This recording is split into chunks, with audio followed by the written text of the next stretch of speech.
తర్వాత mega power star Ram Charan నుంచి వస్తున్న cinema game changer.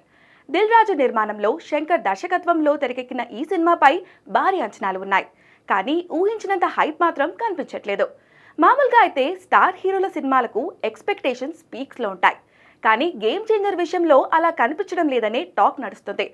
Dil Raju కూడా ఓ ప్రెస్ మీట్లో ఇదే విషయాన్ని ప్రస్తావించారు. శంకర్ తీసిన ఇండియన్ 2 ఫ్లాప్ అవ్వడం గేమ్ చేంజర్ పై పెద్దగా బజ్ జనరేట్ అవ్వకుండా చేసినట్లుగా ఆయన చెప్పుకొచ్చారు.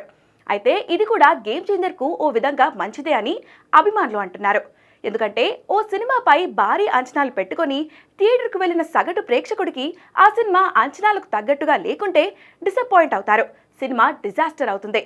అదే సినిమాపై ఎక్స్పెక్టేషన్స్ తక్కువగా ఉండి సినిమా సాలిడ్ గా ఉంటే బొమ్మ బ్లాక్ బస్టర్ అయినట్టే. అందుకే మేకర్స్ గేమ్ చేంజర్ సినిమాను కాస్త తక్కువ ప్రమోషన్ చేస్తున్నట్లుగా టాక్. కానీ సినిమా అవుట్పుట్ మాత్రం ఓ రేంజ్ లో వస్తున్నట్లుగా చెబుతున్నారు. సినిమాలో చాలా సర్ప్రైజింగ్ ఎలిమెంట్స్ ఉన్నాయట. ముఖ్యంగా ఇంటర్వెల్ బ్లాక్ అదిరిపోతుందట. ఇక సెకండ్ హాఫ్ సినిమాను నెక్స్ట్ లెవెల్ కి తీసుకెళ్తుందని, పొలిటికల్ ట్విస్ట్లతో ప్రీ క్లైమాక్స్ మామూలుగా ఉండదని అంటున్నారు. పైగా కేవలం పాటల కోసమే 75 కోట్ల రూపాయలు ఖర్చు చేసినట్లుగా దిల్ రాజు చెప్తున్నారు.